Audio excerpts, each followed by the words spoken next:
All right, let's take a look at this. All right, Bard heal ratio is going from 30 to 60 at max to 40 to 70 at max. Okay, for context, and I tweeted this, okay? In Busio's last big Bard game, I might get confused because I looked at Keria and Busio. One of them had 8 AP and one of them had 13 AP. Okay? So, for context, 10% of 8 is 0.8. 0.8 more HP. 0.8. You heal more per second with HP regen. Okay? And then W move speed ratio per 100 AP is 5 to 6. Okay? Per 100. So if you have 8 of 100. Now, 1% movement speed for any champion in the game is, it's always going to be 3.2 to 3.5, right? That's 1% movement speed. You're not even getting 1%. You're not even getting 3 MS. You're not even getting 3 MS. It's nowhere near magical boots. It's nothing like that. Like, it's just crazy. And the argument, so even if Bard builds Leandries, which is an item that Bards do build, that's 60 AP. 10% of 60 is 6. So on a full heal, now Leandries is an expensive item. It's 3,000 gold, right? Even if he builds that first, he's completing it at 14 to 15 minutes. So 6 AP, right? 6, or sorry, you're getting 6 more added to the heal. There is no way at 16 minutes in a game that you set up 3 teapots or 2 teapots, whatever, and the 12 HP affected a fight. There's no fucking way. And then the 60 AP, sure, you get half of you get 1.75 MS. Wow, big. 1.75 more MS. Huge. So that's the way to read the Bard changes. So it's complete fake. The reason that Bard is being buffed is, unironically, Riot does this intentionally, okay, to remind people that the champion exists, okay? For people that read the patch notes inside of the client, or they search, they search it out on the website, or they watch like clips or highlights or, patch rundowns or whatever, and they get reminded that Bard exists, and they decide, hey, I want to go play Bard, and then they want to buy a Bard skin or something, right? That is literally why Riot does these changes. That's the only thing. It's the only thing, okay? Ezreal, 2.75 to 3.25. All right, let's contextualize this again. So he gets 0.5 AD per level, okay? Which means at level 11, he gets half a longsword. Half a longsword, okay? You are literally playing games with arbitrary, random amounts of Atacon flowers that are giving you more AD than this change is giving you, okay? And you're not noticing outcome differences, okay? You're not noticing anything. So at level 11, when he has half a longsword more, Ezreal is probably getting 60 damage in a team fight. 60 to 70 damage in a team fight. Maybe 60 maybe 60 in a team fight. Because again, you got to factor in that everything goes through resistances.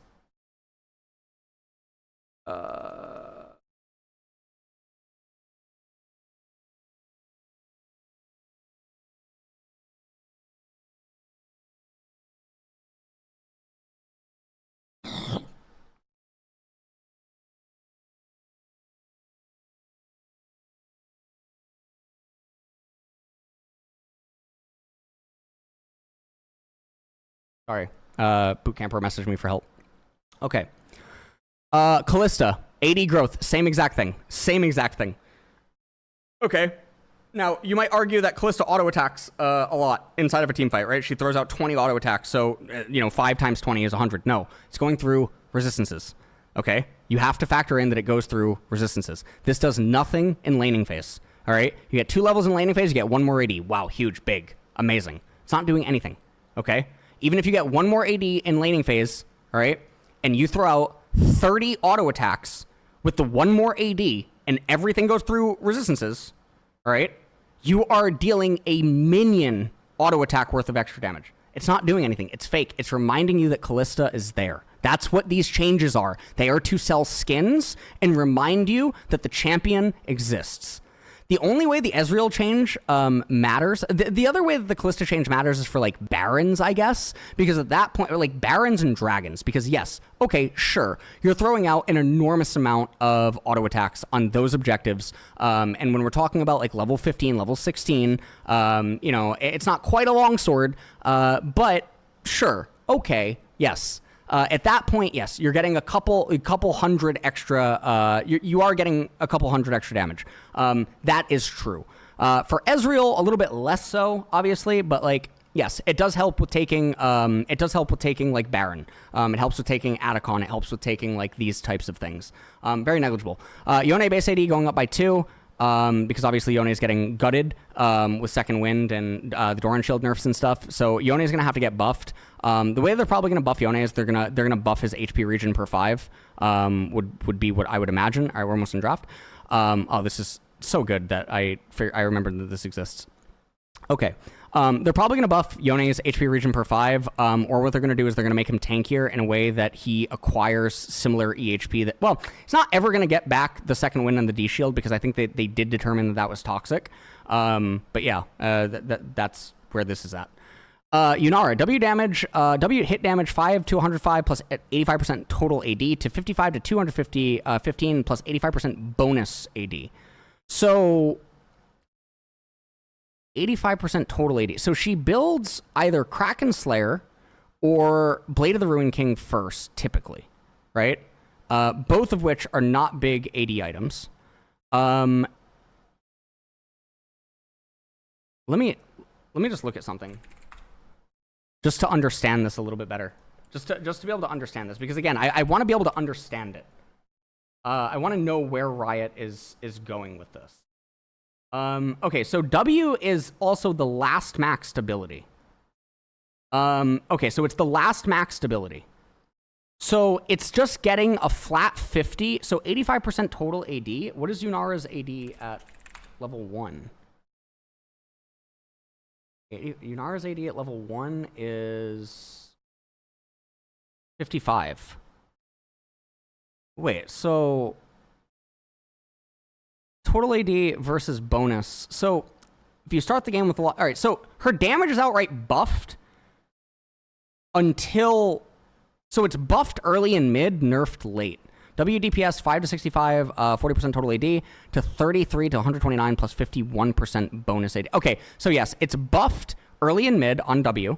And then E movement speed no longer decays. ER cooldown 7.5 to 9. That's fine. Bug fix E now probably loses its enhanced movement speed while turning away from enemy champions. Okay. RW damage 50 to 350 plus 175% total AD. 175. Okay. So they're buffing her early. They're buffing her early in mid game and they're nerfing her late game. Ever so slightly. Although, yeah, her mid game R does get nerfed a little bit, but obviously her W makes up for it, so it's fine. Champion nerfs. Diana, passive damage is going to be down by 20%. Thank God. I hope people stop picking her. Diana is one of the most fundamentally flawed champions in the game, but I don't think she's the worst champion in the game. I think that's Kennen. I do not think there's a worse champion in the game than Kennen. I actually should start doing a draft. I should make a tier list of like the worst champions in the game. Let me actually start doing this. Let me start deleting. Like, I am gonna do worst champs.